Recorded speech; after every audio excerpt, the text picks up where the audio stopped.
international setting in which we should place our cooperation. The world is moving towards ever greater multipolarity, and devising appropriate methods of cooperation is essential if we are to keep up. Moreover, Russia has consciously focused more deeply on Asia since 2022. This has created many more avenues of cooperation.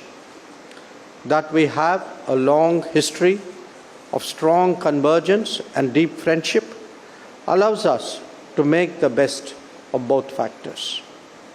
That the two economies are so complementary is also a key consideration. A partnership between an India that has an 8% growth rate for multiple decades ahead and a Russia that is a key natural resources provider as well as a major technology leader will serve both of them and the world well. Keeping that in mind, ladies and gentlemen, let me highlight 10 significant developments that we need to take note of. 1.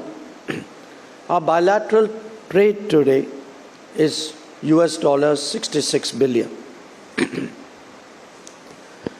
This makes the goal of reaching $100 billion by 2030 more than realistic. 2. The balance of trade, however, needs urgent redressal since it is so one-sided. It is imperative that non-tariff barriers and regulatory impediments are speedily addressed for this to happen. 3. The India-Eurasian Economic Union trade in goods negotiations commenced in March this year. We need to vigorously take it forward. 4. The first ever bilateral investment forum took place in Moscow in April 2024. We also need to expedite negotiations on the bilateral investment treaty. 5. The program for cooperation in regard to the Russian Far East from 2024 to 29 was signed in July during the annual summit.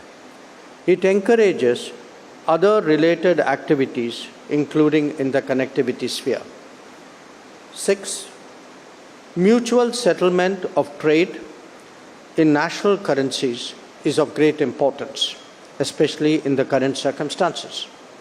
Special rupee Vostro accounts are right now an effective mechanism. However, even in the short run, a better trade balance with national currency settlements is obviously the answer. 7.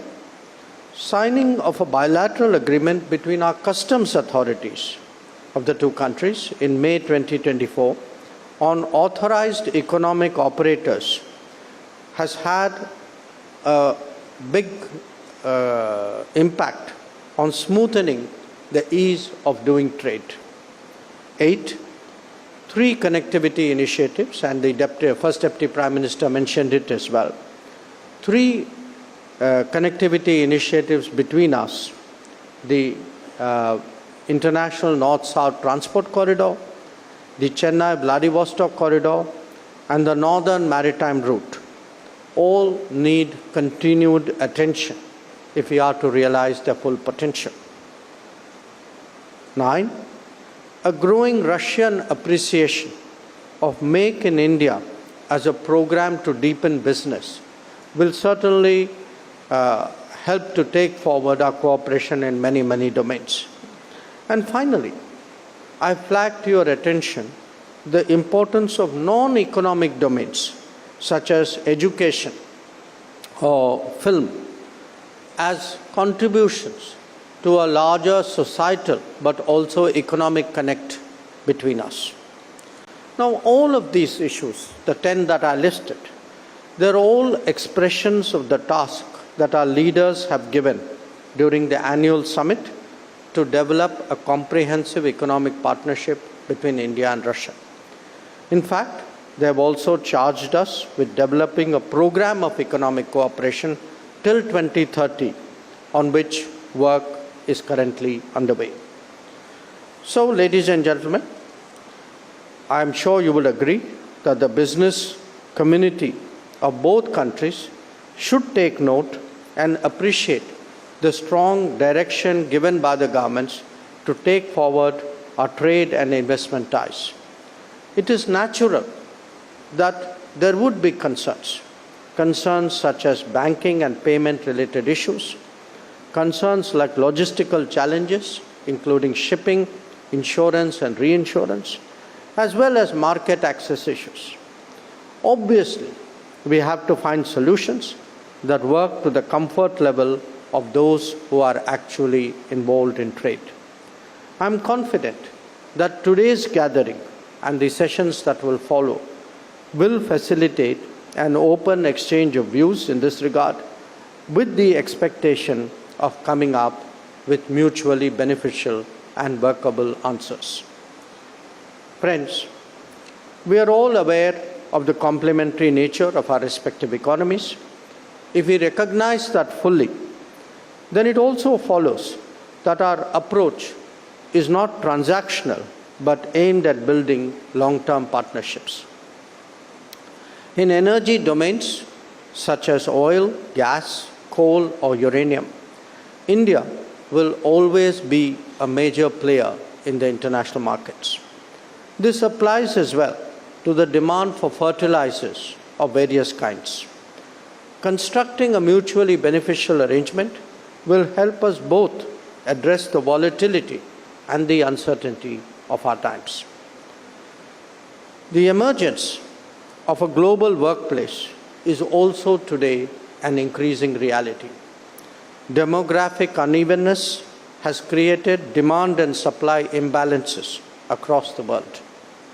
India and Russia can be partners in this regard as well. It would require a focused initiative that customizes human resources in India for the Russian market. That is best done with the active participation of businesses. Friends, tomorrow the India-Russia Intergovernmental Commission will be meeting in Delhi to take stock of our bilateral cooperation. Your deliberations can provide a valuable input for policymakers to consider.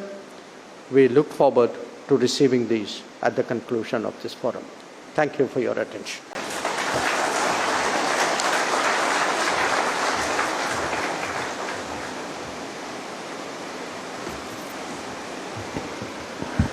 Thank you, His Excellency, Dr. S. Jaishankar, for bringing all the light, all the energy in the room. Thank you so much.